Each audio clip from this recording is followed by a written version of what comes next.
Traces de lumière, Christian Malaplate. Radio FM+, 91 FM Montpellier présente Traces de lumière, une émission réalisée par Christian Malaplate avec Yann à la technique et les mêmes participations de Viviane No. Aujourd'hui, nous recevons Joseph Roussel qui vient de publier Le Grand Majeur d'Aube et illustré par Geneviève Dendar. Bonjour Joseph. Bonjour et merci de m'accueillir. Alors, avant de parler de votre livre, nous allons écouter maintenant la très belle poésie de Corinne Kirsch. Sa poésie se prête parfaitement à l'expression des sentiments, des émotions ou des sensations que nous vivons dans notre vie. Par sa voix, Corinne Kirsch est le vrai éclat du langage poétique. Comme dans le ventre d'une baleine, échouée sur le sable de la cité des corsaires, pendue à l'ossature de pierre, flanqué de saints d'or et de bois adorés, un aviso ex voto, rose des vents, des fidèles pêcheurs infidèles.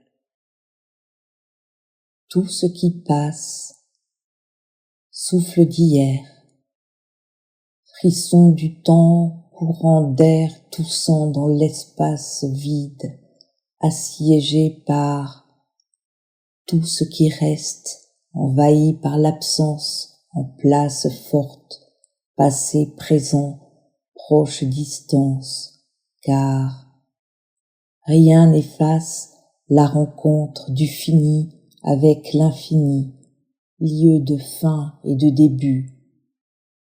Tout ce qui passe, dédicace au seuil du futur antérieur.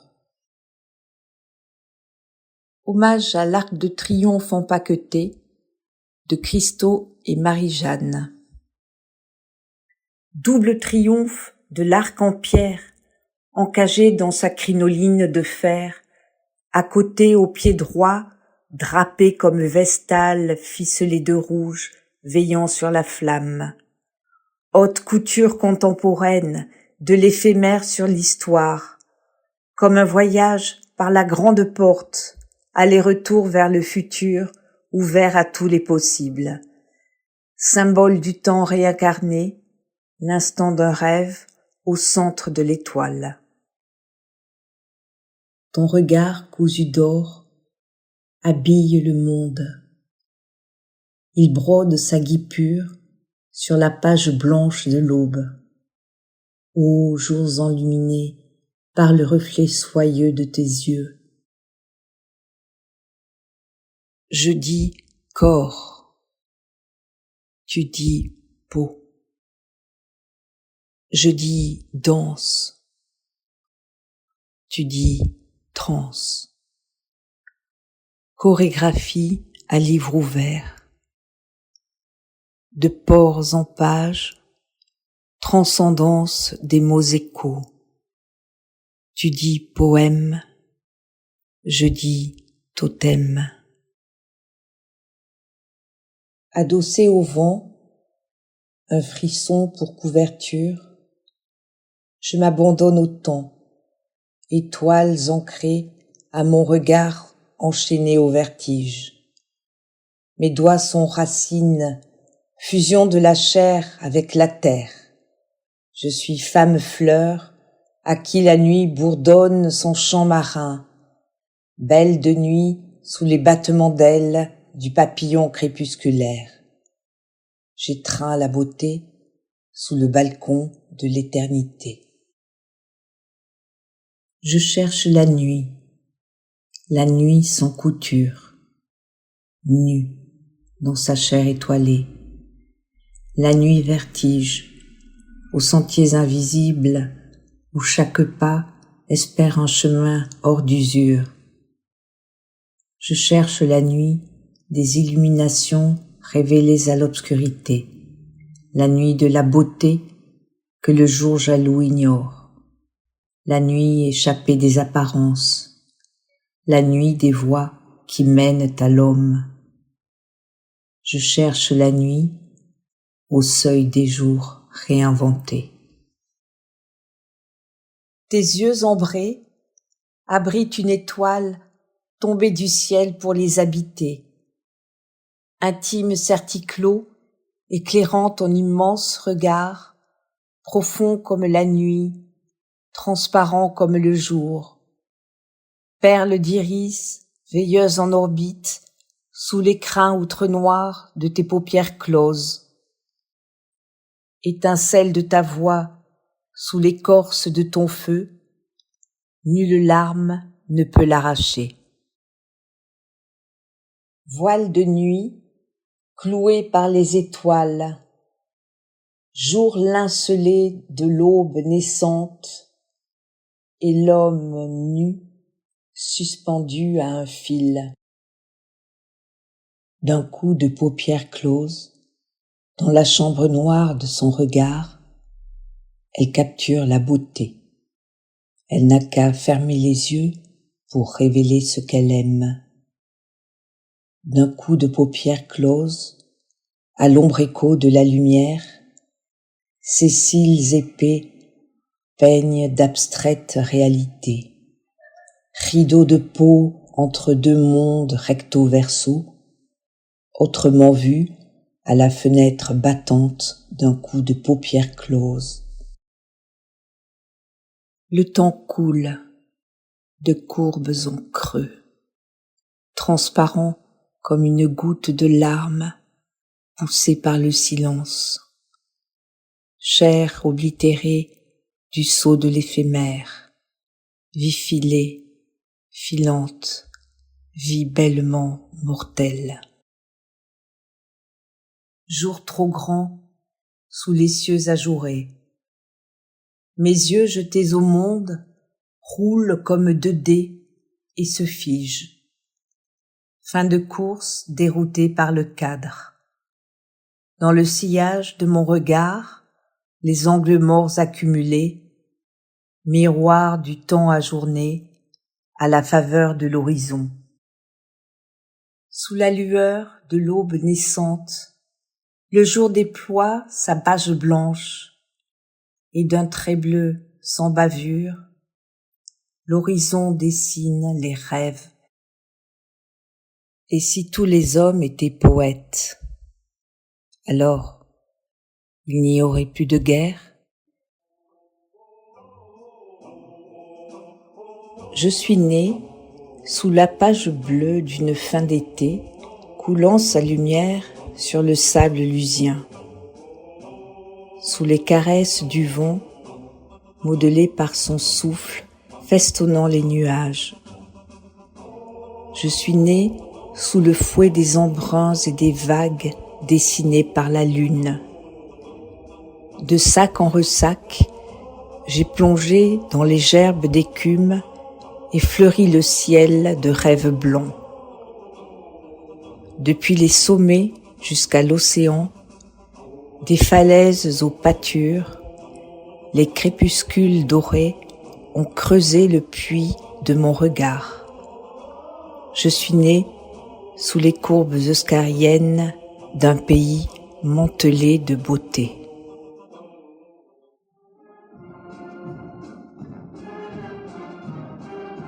La fête déferle, fièrement basque, follement belle. Marée montante de la foule en fanfare, la liesse surfe sur la vague fougueuse, rouge et blanche, en flot de festers fébriles. De farandoles en fandango, hommes, femmes, enfants affluent, forces vives fondant le souffle du vent du sud. Tous les chemins mènent à Bayonne. Joseph Roussel, nous allons écouter un de vos poèmes mis en musique et chanté par Maurice Bénin, qui a beaucoup chanté vos poèmes. Quand nous parlons ensemble de la beauté des choses, du papillon qui tremble, l'éclosion de la rose, ce qui se passe en nous, c'est comme un coup de source, une flamme, une noce, comme un blé à moudre. Voyageurs de la vie, nous abordons des plages, nos yeux de l'infini reviennent au rivage. Quand nous parlons ensemble,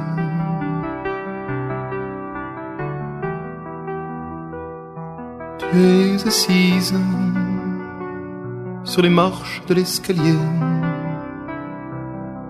La pénombre te tombe sur les épaules. Au loin, un berger rappelle ses brebis. On entend les sonnailles dans le lointain.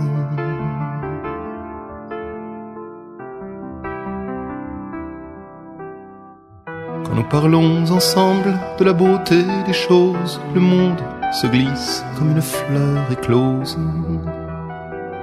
Quand nous parlons ensemble de la beauté des choses, c'est une porte ouverte, un voyage vers le pôle.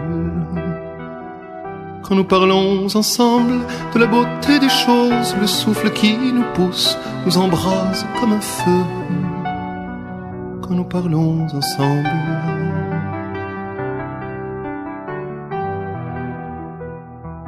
tu as remis un pull, le soir tombe comme un drap. J'écoute la radio, j'entends la voix du monde. 3 ouvriers sont morts d'une grève en Pologne, et nous voilà meurtris par tant d'espoir trahi.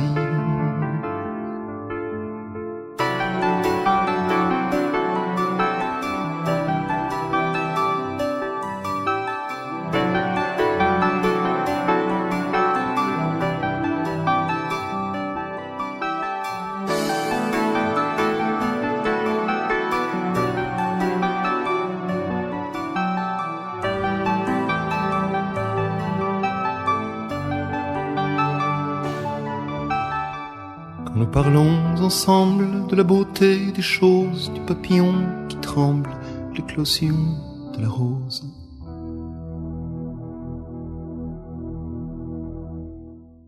Joseph Roussel, vous êtes écrivain, poète, psychanalyste, directeur de l'Institut européen de formation, psychanalyse et travail social, et auteur de nombreux ouvrages et articles sur la psychanalyse et le champ social. Et Geneviève Dintin, qui est l'illustration de vos livres, est artiste, art, thérapeute et psychanalyste. À propos du poème, vous avez écrit « Le poème, ça ne s'explique pas. Expliquer, c'est déplier comme une carte Michelin. Mais on a beau déplier un poème, ça forme toujours de nouveaux plis. » Oui, voilà, c'est ça. Il y a toujours cette tentative de vouloir expliquer les choses, alors que la poésie, finalement, il me semble qu'elle met en scène quelque chose qui n'est pas de l'ordre de l'explicable. Ça veut pas dire que ça n'existe pas. Quand Éluard, par exemple, écrit « La terre est bleue comme une orange », bon, on dit le type il est complètement idiot, parce que terre et bleu et orange, ça va pas ensemble. Et pourtant, il dit quelque chose d'essentiel. C'est-à-dire, dans les plis, comme je dis, entre les mots, il y a quelque chose de l'étrangeté qui passe, du mystère de la vie, etc. Et je crois que c'est ça qui est important dans la poésie. Alors, dans la poésie, cette poésie que vous écrivez a été mise en musique par Maurice Benin. Quelle est son approche, justement, sur le texte ? Maurice, qui est né en 1947 à Casablanca, a beaucoup chanté. Et à un moment, il faisait partie de l'écurie Barclay, comme on disait. Ouais. L'écurie, il y avait tous ces jeunes, il y avait Renaud et quelques autres comme ça. Et puis, Barclay l'a fait chanter des chansons un peu de crooner, voilà, parce qu'il avait une belle voix. Et puis un jour, Maurice a dit, mais moi, ça m'intéresse pas, j'ai des choses à dire, quoi. Quelqu'un qui était engagé au niveau politique, social, etc. Et donc, je l'ai rencontré pas très longtemps après son aventure chez Barclay, en 70. Et puis, on a cheminé ensemble, on a monté des spectacles, etc. Voilà, bon. Et j'ai toujours apprécié sa capacité à accueillir finalement de la poésie et à la faire entendre à partir de sa mise en musique ou en chanson, parce qu'il écrit pas mal de chansons sur mes textes. Et quel est le premier poème qu'on vient d'entendre chanté par Maurice Benin ? C'est un poème intitulé « Quand nous parlons ensemble ». Et comment la genèse de ce poème est venue comment ? Alors, ça, c'est bien compliqué, la genèse des poèmes. Je pense que c'est un texte qui doit dater des années 85-86, quelque chose comme ça, quoi. C'est pas une période de révolte. Oh si, moi j'ai toujours été plus ou moins en révolte. Voilà, c'est ce que je voulais dire. Il n'y a pas de période pour la révolte. C'est ça que je veux dire. Même à 75 ans, on continue. Hein. Et Geneviève Denda écrit « Malgré les persécutions de toutes sortes, la poésie s'applique à toujours refuser un ordre qui n'est pas le sien, tout comme les psychanalystes n'ont pas de langue commune. Les artistes et les poètes non plus. Lautréamont, d'ailleurs, nous avertit, la poésie doit être faite pour tous, non par un. » Et votre pensée rejoint-elle celle de Geneviève ? Oui, moi je serais assez d'accord, oui. Je pense qu'il y a quelque chose de fondamentalement subversif dans la poésie. Enfin, une subversion notamment de la langue, parce qu'on fait dire à la langue des choses qu'on n'a pas l'habitude d'entendre. On marie des mots entre eux, alors que... Je pense à ce que disait André Breton. Il y avait une belle expression, il disait... les mots finalement se rencontrent comme les êtres humains, les mots font l'amour. Il y a cette rencontre hasardeuse qu'on trouve aussi, elle évoque Lautréamont, mais Lautréamont donne une définition de la poésie qui est tout à fait étonnante. C'est comme la rencontre d'un parapluie et d'une machine à coudre sur une table de dissection. Ah oui. C'est effectivement. Alors cette phrase, elle a l'air complètement étrange, et en même temps, il y a quelque chose qui jaillit, je trouve, finalement, qui fait ouverture et qui jaillit à cet endroit-là, qui donne une définition de la poésie. La psychanalyse, c'est un peu la même chose. C'est un peu la découverte pour chaque sujet du mystère qu'il est, de l'énigme qu'il est en tant que vivant. Hein, c'est pour ça que ça se rejoint. Alors nous allons écouter un deuxième poème, chanté par Maurice Benin.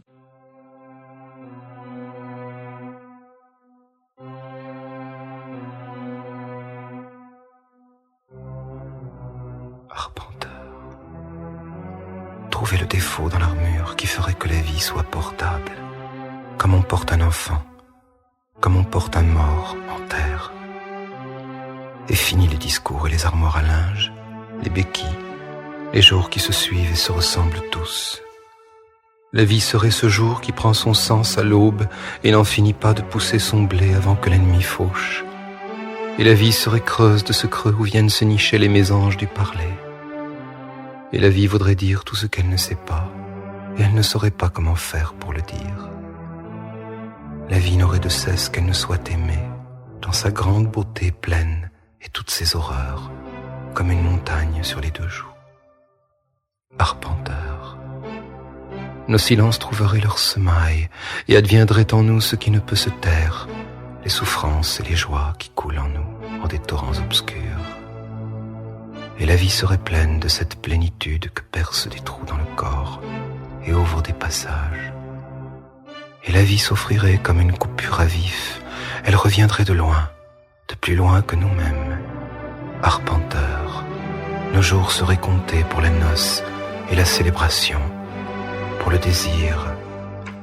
La vie filerait vers le soleil et nous avec, chargés de nos vieilles peaux et de nos oriflammes, pagayant sur le fleuve qui n'en finit jamais de chanter la chanson où tout commence et tout prend fin.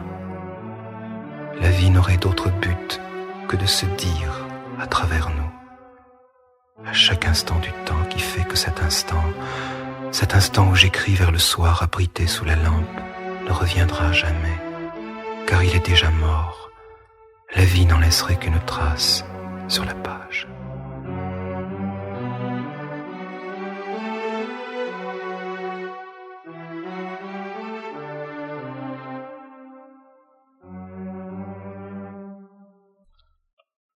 Joseph Roussel, y a-t-il un lien entre la poésie et la psychanalyse ? Alors bon, j'ai peu de temps, mais je vais essayer de le dire en quelques mots. On avait un colloque il y a une quinzaine de jours là sur poésie et psychanalyse. Le lien, on le trouve du côté du travail d'interprétation des psychanalystes, puisque bon, les personnes viennent en psychanalyse parce que souvent, bon, ils sont en difficulté dans leur vie. C'est pas une partie de plaisir, voilà. Mais ils découvrent au fur et à mesure, puisqu'on demande aux patients généralement de s'allonger et de dire tout ce qui leur passe par la tête. Hein. Il y a quelque chose un petit peu qui est proche là dans le jaillissement de la poésie, de association libre, comme disait. Il faut qu'il expulse certains mots. En tout cas, l'invitation qui est faite, c'est dites tout ce qui vous passe par la tête sans jugement. Voilà. On peut rapprocher ça finalement de ce que faisaient les premiers surréalistes, l'écriture automatique. Voilà, qui vient, bon, qui est pas si automatique que ça d'ailleurs. Et puis je pense à quelque chose que nous a apporté Jacques Lacan à la fin de son enseignement. Il nous dit, mais dans l'interprétation que vous faites des paroles des patients, inspirez-vous de la poésie. Et la poésie qui va travailler sur les doubles sens, sur l'énigme entre les mots, sur les paradoxes, etc. Voilà, donc vous voyez, l'invitation d'un grand psychanalyste vient rejoindre finalement le travail de la poésie. Et il disait ça tout en disant « je suis pas poète assez ». Mais ça, il y a pas longtemps qu'il y a eu ce colloque, donc il y avait cette poésie et la psychanalyse. Est-ce qu'on peut vraiment définir ce lien, ce rapprochement, puisque vous dites je sais pas si on peut définir un lien direct en tant que tel, mais comme la personne exprime des mots, et, il montre aussi son paysage intérieur. Donc on dit que la poésie, c'est un état d'âme aussi en même temps. Toute forme d'expression, on pourrait dire, est poétique en tant que telle. Ouais. À partir du moment, comme dit Geneviève Nada, on rentre pas dans les dogmes. Oui. Donc, à partir du moment, on se laisse aller à la subversion du sujet. C'est-à-dire, quelqu'un qui parle, c'est éminemment étrange quand on fait un petit peu attention. Hein, puisqu'on a accès les uns aux autres que par des mots qu'on s'envoie un peu comme des messages, mais ces messages sont les messagers de quelque chose de très intériorisé, ce que les psychanalystes appellent le sujet, mais on ne sait pas bien ce que c'est, si ce n'est que voilà, on se fait des signes comme ça, des petits coucous de temps en temps, et puis voilà, nous avons affaire à des énigmes vivantes, et ça, je pense que par ce biais-là, la poésie et la psychanalyse se rejoignent dans le travail de l'énigme. Nous écoutons notre poème.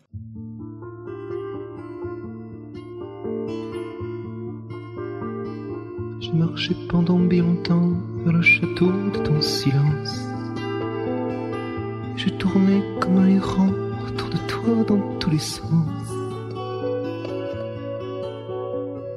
J'ai traversé le désert blanc de tes cheveux en avalanche. J'ai suivi les traces de ton sang comme un ruisseau qui t'ensemence.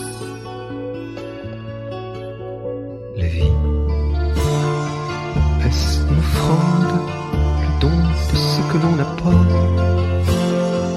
qui nous transperce, nous balance aux quatre coins d'un cinéma? Et puis, une fois largués les amarres,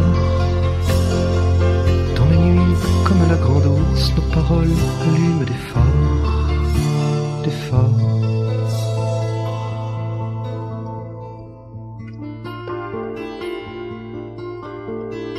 Séparés par la distance qui nous lapide et nous distend, nos corps basculent au fond des cales, presque noyés dans l'océan.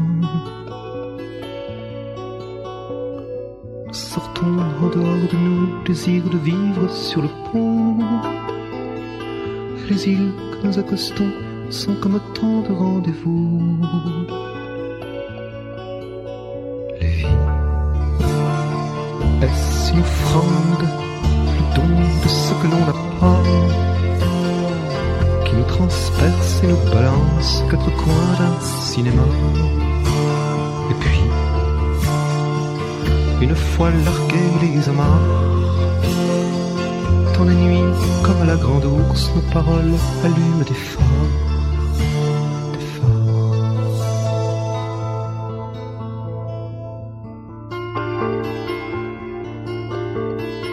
Nous voyageons dans l'univers marin aux âmes de sextant, sous les feux de l'étoile polaire, les voiles gonflées par le vent.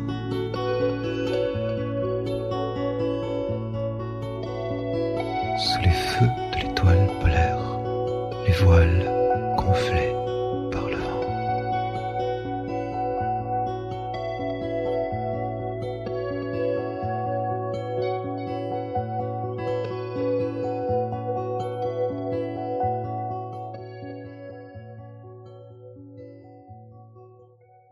Avant d'écouter le poème chanté par Maurice Bénin, vous allez lire le poème. Le poème est intitulé « Qu'est-ce qu'on fout sur cette terre ?» Et Maurice l'a interprété sous forme de rock. J'ai jamais rien compris, je suis tombé dans la vie comme une masse, comme un plomb, allongé tout de mon long. Faudra bien qu'un jour, tout ça prenne un sens, il faudra bien qu'un jour, ce qui dort en moi s'élance.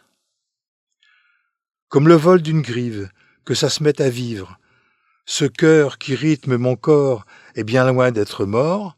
Un jour, mon père m'a dit « Pousse-toi de là, tu me déranges. Tu vois donc pas que tu me gênes. Depuis ce temps-là, ça me démange, ça me démange. » Trouver un sens à ça, qu'est-ce que je fous sur cette terre? Ça me travaille de l'intérieur, ça creuse comme un mystère. Il faudra bien qu'un jour, tout ça prenne un sens, quelque chose comme l'amour, qui sorte du silence. Je suis parti sur les routes, les deux mains dans les poches. Je me nourrissais de casse-croûte, ma vie s'effiloche. Faudra bien qu'un jour, on relise le livre, qu'on partage, toi et moi, notre raison de vivre. Aujourd'hui, nous marchons tous les deux dans le noir, mais au bout du tunnel, j'entends souffler le vent, la tempête, et cette envie de vivre qui fait des cabrioles dans ma tête. J'ai jamais rien compris, je suis tombé dans la vie, comme une masse, comme un plomb, allongé tout de mon long, par cette pesante question qui nous fait tourner en rond. Qu'est-ce qu'on fout sur cette terre?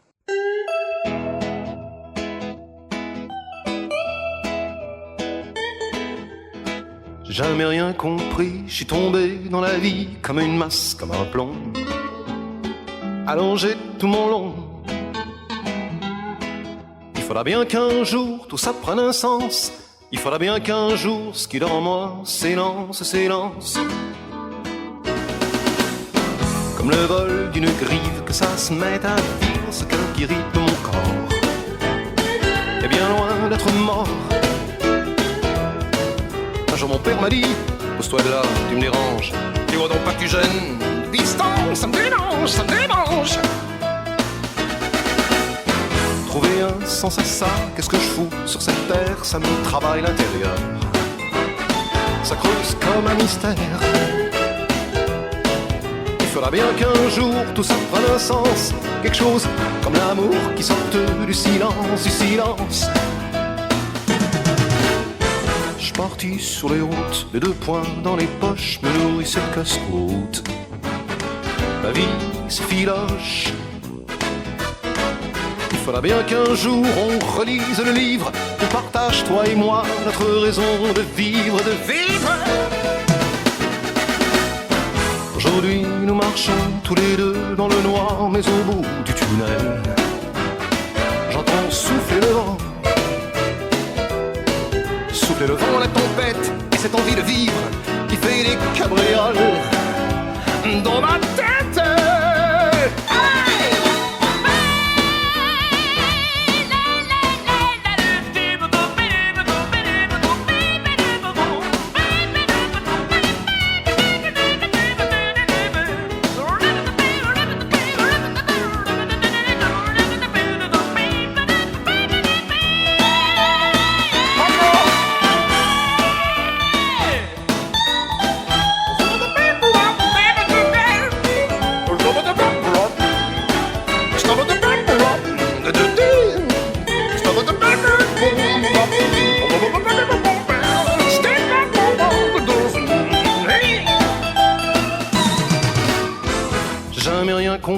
Je suis tombé dans la vie comme une masse, comme un plomb, allongé tout mon long, par cette pesante question qui nous fait tourner en rond. Qu'est-ce qu'on fait sur cette terre? Qu'est-ce qu'on fait?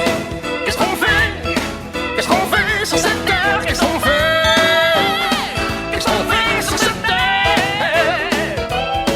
Et cette pesante question qui nous fait tourner en rond. Qu'est-ce qu'on fait sur cette terre? Qu'est-ce qu'on fait? Qu'est-ce qu'on fait? Qu'est-ce qu'on fait sur cette terre? Qu'est-ce qu'on fait? Qu'est-ce qu'on fait sur cette terre? Et cette pesante question qui nous fait tourner en rond. Qu'est-ce qu'on fait sur cette terre?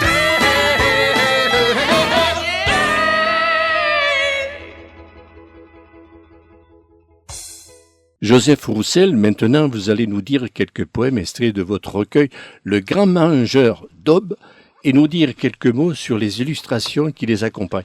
Et pourquoi avoir choisi ce titre? Alors c'est un peu, je parlais d'énigme tout à l'heure, c'est un peu énigmatique aussi. Ça fait partie de ces phrases, je sais pas si ça vous arrive, ces phrases qui vous tournent dans la tête comme ça, vous savez pas pourquoi. Hein. Et voilà. Alors, cette phrase a eu deux occurrences. Je crois que c'était un poème un petit peu avant, quelque temps avant, qui s'est appelé Trois grands mangeurs d'aube. C'est un poème à partir de trois présocratiques, Empédocle, etc. Et puis je l'ai réutilisé. Oui. Je sais pas comment vous travaillez, mais moi j'ai des mots comme ça qui me poursuivent et qui reviennent, qui ont envie de venir au jour, comme ça, un peu comme les enfants. Voilà, ils ont envie de naître. Et ben alors je les laisse naître, mais j'ai pas tellement d'explications parce que le titre est vraiment très étrange. Quoi. Ce qu'il y a, l'auditeur ne voit pas comment vous avez écrit Daube. Ah, c'est Daube. ça. D'-A-U-B-E. C'est important le Oui, fait tout à de l'aube. fait. C'est la naissance, c'est un cycle, c'est. Alors on peut lui donner du sens, mais moi j'en donne pas spécialement. Voilà, c'est pour moi en tout cas dans ce recueil-là, le travail est inspiré à la fois des haïkus, Bachot, etc. Est inspiré de Guilvic, les poèmes très courts de Guilvic. Mais Bachot, je pensais à un tout petit texte de Bachot, il explique un peu comment il travaille. Hein. Bachot, 1640, quelque chose comme ça, c'est très ancien. Hein. Il nous faut certes établir notre esprit dans le domaine de la vraie compréhension, mais de là, ne pas manquer de retourner à l'expérience immédiate pour y trouver la vérité de la réalité. Quoi que nous soyons en train de faire à un moment donné, nous ne devons pas perdre de vue que ce que nous faisons est en corrélation avec notre nature profonde. Là réside la poésie. Alors ça, c'est la façon de travailler Bachot. Moi, je travaille pas du tout comme ça, parce que si je vous lis par exemple juste un des poèmes de ce recueil, Le Grand Mangeur d'Aube, la perdrix, au détour de la route, a pris peur et perdu une plume. On pourrait penser que j'ai vu une perdrix en me baladant comme ça, et que j'ai vu une perdrix qui perdait une plume. Mais pas du tout. Pas du tout. Ce sont des mots qui naissent, je dirais, à partir de... C'est là que je partage quelque chose avec la poésie du haïku, à partir d'une émotion, mais quelque chose de très fugace. Et en fait, il y a des mots qui se précipitent, qui essayent de... Je sais pas comment on peut dire ça, de tourner autour de cette émotion. Mais ce jour-là, j'étais pas sur la route et j'ai pas vu de... Non, j'étais... C'est pas un agencement de deux mots comme ça travaillé. Non. C'est une tentative de rendre compte de quelque chose de très intérieur, finalement, un état émotionnel, une sensation, une émotion, avec quelques mots. Mais ça pourrait être d'autres mots également. Je pense là, en exergue, il y a une petite phrase d'André Breton, je pense qu'il peut éclairer peut-être. On trouve ça dans L'Amour fou d'André Breton.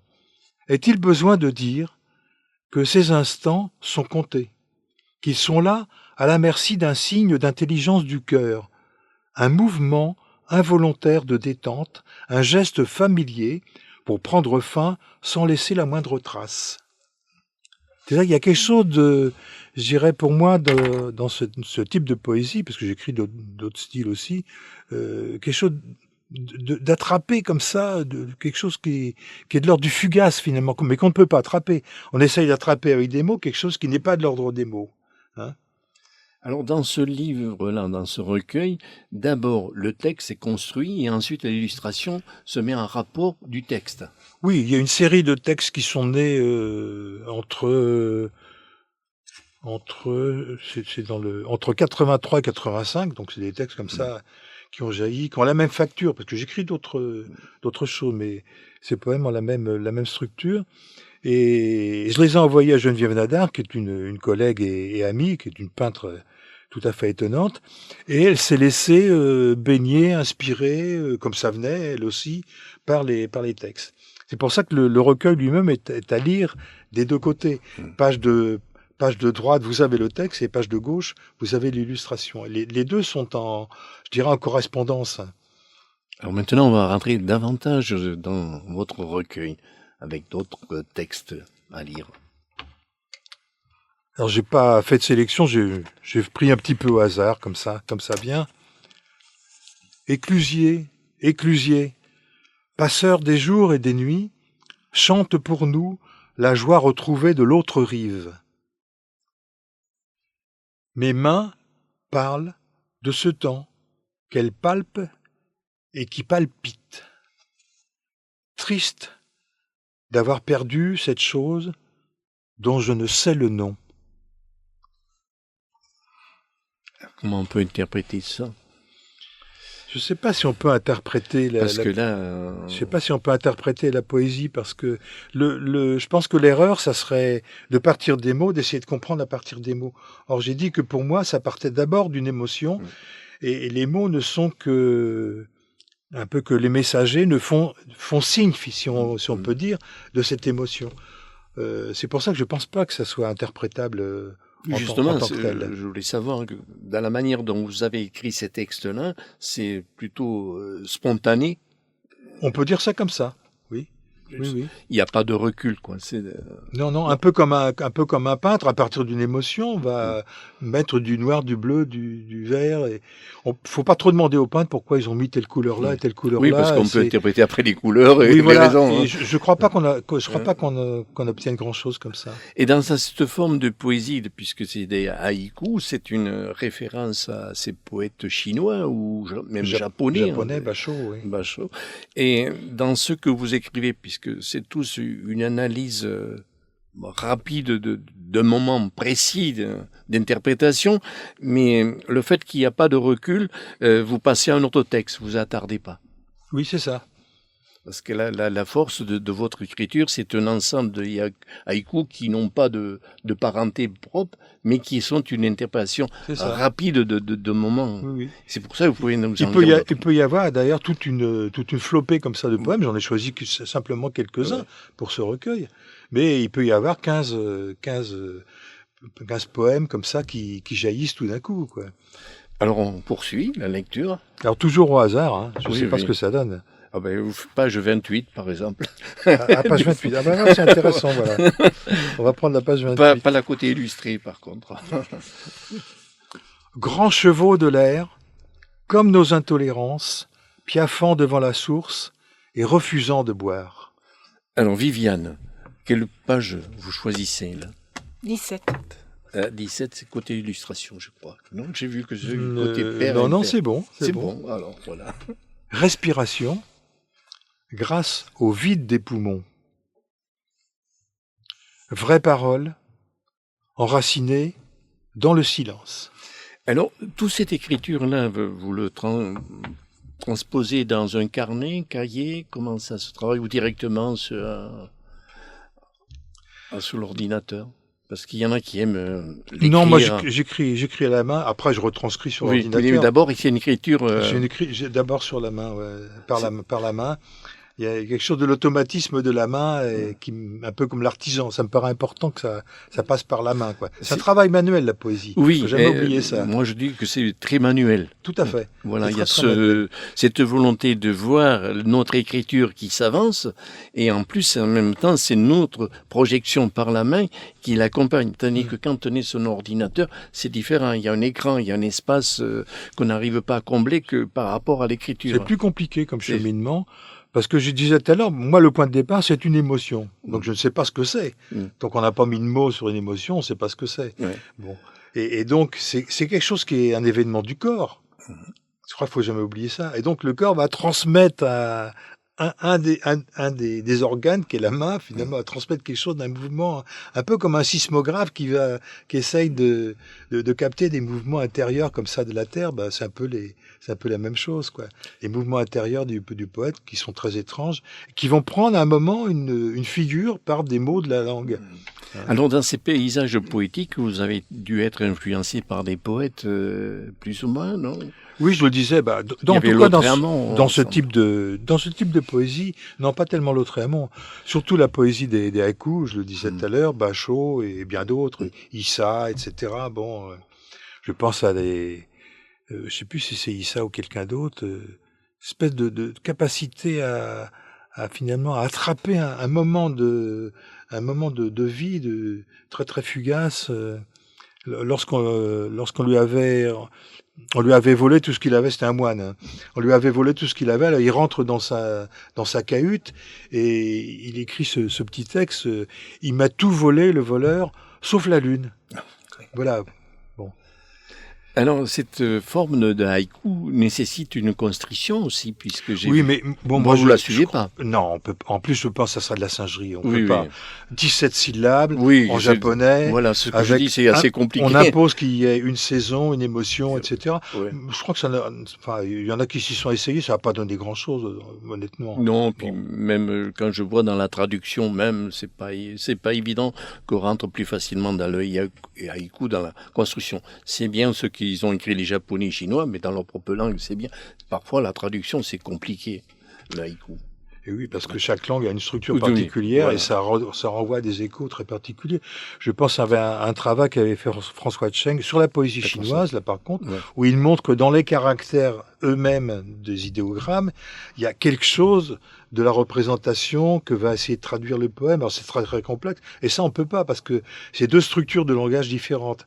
Nous, on a une écriture alphabétique qui n'a rien à voir avec avec les caractères chinois. Et donc, il y a un impossible à de la traduction. Alors, il y a eu quelques tentatives, je trouve, intéressantes, mais bon, pas plus que ça, quoi. On continue, On continue. oui, d'autres lectures. Le vent, encore le vent, passe sur la plaine. Dernière nouvelle. Terrasse encore chaude des larmes de l'été. Laboureur du désir, lancez vos socs dans la glaise, jetez au sillon votre sang et votre eau, tannez les peaux et les cuirs, libérez le passage des épaules et naviguez le souffle. Dimanche, son temps, son obole, ses oraisons, ses oiseaux échappés, la bruine sur la plaine, irradie son offrande, respiration. Alors j'ai vu aussi que vous aviez amené un livre de Guillevic, Eugène Guillevic, dont il y a des formes de haïku aussi. En tout cas, il y a des formes de poèmes. Je ne sais pas s'il s'inspirait du haïku directement, mais des poèmes très très courts. Oui, il avait fait une approche, soi-disant. C'est ça, oui. Mais- Encore une heure. Il en faut tellement. Pourquoi faire? Pour préparer la nôtre. À quoi tu penses? Comme toi, c'est-à-dire à moi. Je te fais rire? Mais non, tu ris pourtant, si c'est moi. Tu sais, les jeunes filles, non. Tu n'en connais pas? Justement. À tire d'aile, ça se dit. Tu pratiques? Comme si. Il y a 5 continents. Je ne suis pas doué. Pourquoi? Pour les divisions. C'est un recueil qui s'appelle Dialogue, puisque ce sont des... Il y a peut-être 2 personnages. Hein. Tu es seul? Il faut bien. C'est utile? Bon, ça provoque. C'est long pour l'écluse. Elle te l'a dit? Mais je vois bien, tu sais, dans l'eau.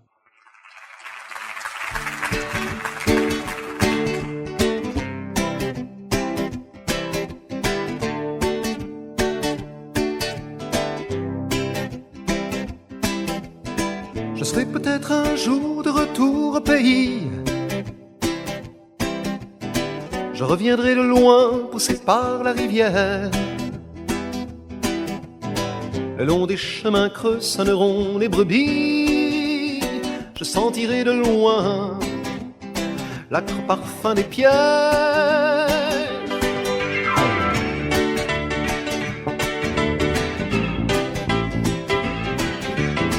Je reviendrai un jour comme un homme qui cherche. Je reviendrai de Chine, de San Salvador. J'aurais croisé les mers, sillonné la terre, et je me méfierai encore de l'eau qui dort.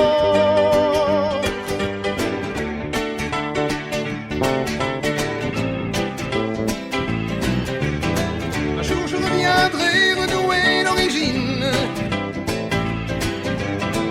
saluer mon père et ma mère que j'aime. Elle assise près du feu, lui chassant la fouine, et le blé jaillira de la main qui le sème.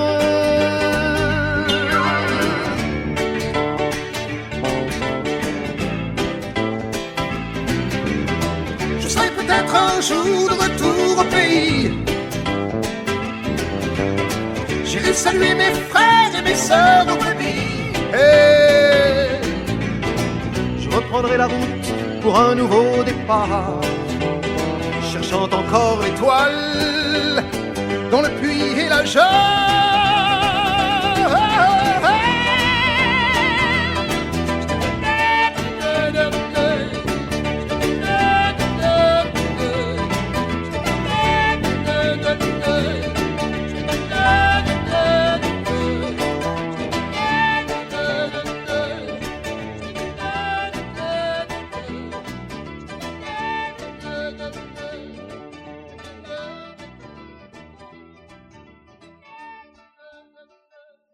Et maintenant, Joseph Roussel, vous allez nous dire un poème qui a pour titre Scribe, au pluriel, scribe.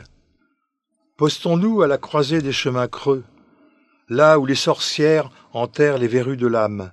Postons-nous aux avant-gardes, au-delà des mirages et des plaintes. Postons-nous, sentinelles, pour que d'autres sachent enfin de quel destin nous nous sommes faits les servants. Répandons-nous par les sentes, les villages du bac, les boris, les drailles à moutons, portons haut le blason et l'enseigne où s'inscrit en lettres vives le trou immense qu'il a fait dans le monde. C'est sans doute à le chercher sans fin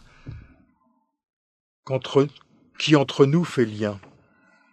Et davantage, femmes, hommes en marche, scribes, témoins vivants de son mouvement en nous, ce qui nous fait nous déplacer et camper aux portes de la cité, garder les seuils et dire à tous bien fort le fracassement de son passage.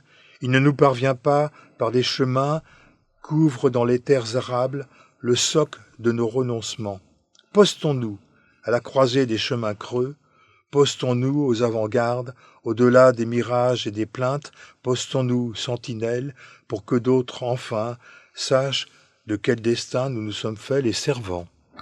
Merci Joseph Roussel d'avoir répondu à notre invitation. Je rappelle le titre de votre livre, Le Grand Mangeur d'Aube.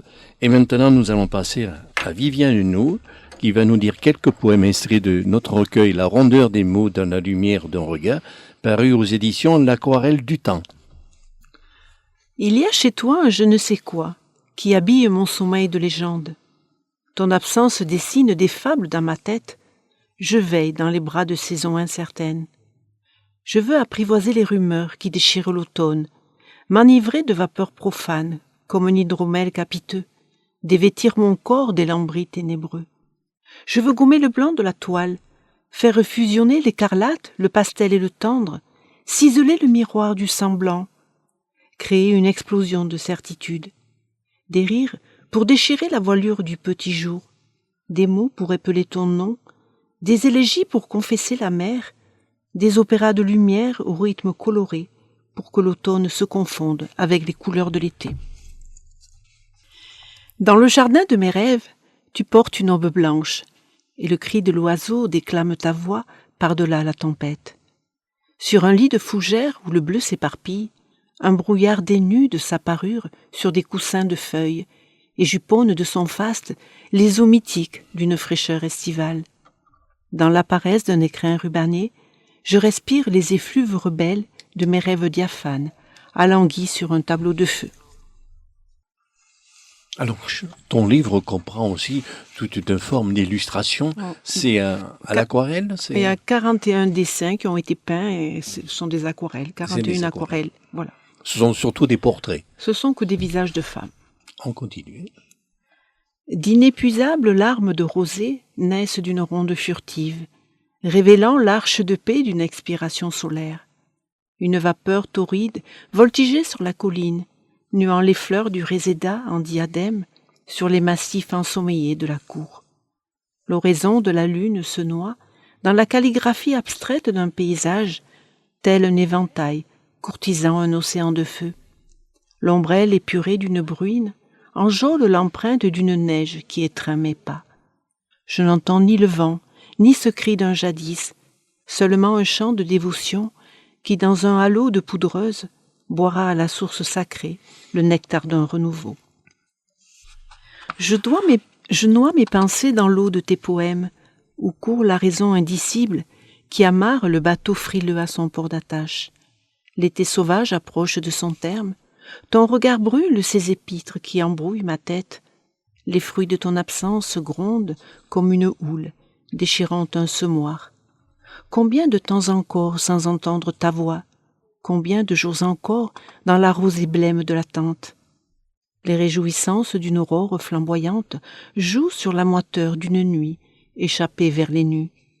Évanoui sur la pendule du temps, je marche sans voix, je frémis d'impatience. Ô teintes miraculeuses, êtes-vous donc si loin?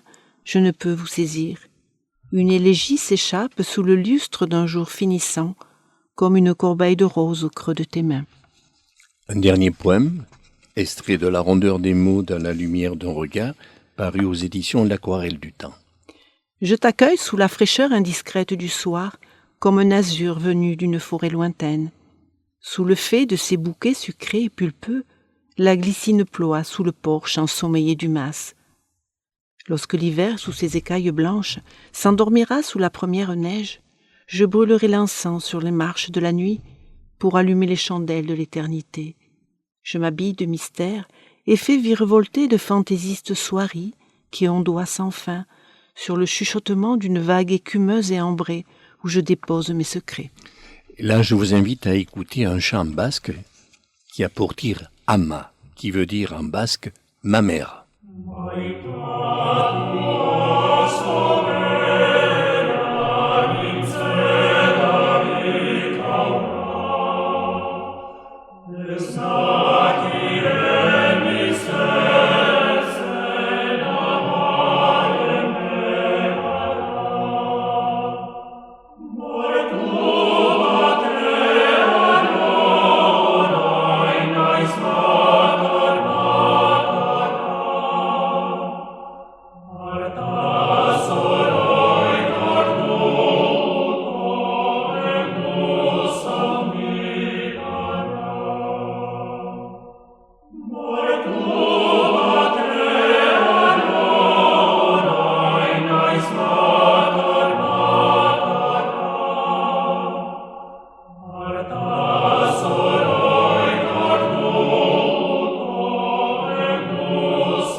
Tous les lundis de 11h à 12h sur Radio FM plus 91 FM Montpellier, Traces de Lumière, rediffusion même jour de 20h à 21h.